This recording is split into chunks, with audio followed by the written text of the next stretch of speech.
Hotel guard के रोकने के बावजूद सयाह दरियाए स्वात में पिछले रास्ते से गए। सैलाब में 17 अफराद फंसे, जिनमें से 4 को उसी वक्त रेस्क्यू किया गया। सानहा स्पॉट पर कमिश्नर मालाकंड ने रिपोर्ट इंस्पेक्शन टीम को जमा करवा दी।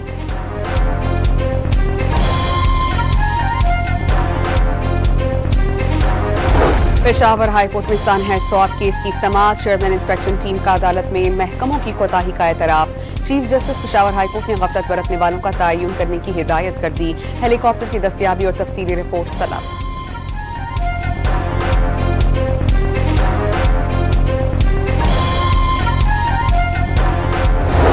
स्पीकर पंजाब असेंबली ने 26 अरकान के खिलाफ नाअहली का रेफरेंस दायर कर दिया। सुन्नी इत्तेहाद काउंसिल के अरकान पर ज़ाब्ता अखलाक की खिलाफ वर्जी का इल्जाम।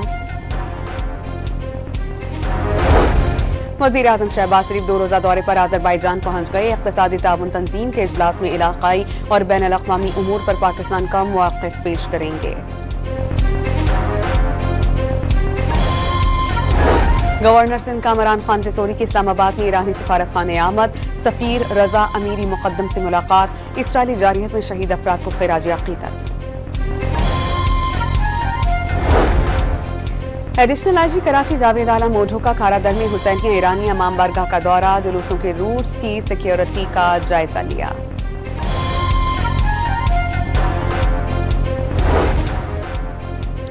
कराची के इलाके रंगीटाम में फायरिंग की सीसीटीवी फुटेज सामने आ गई। वाक़े में 3 अफराद हलाक।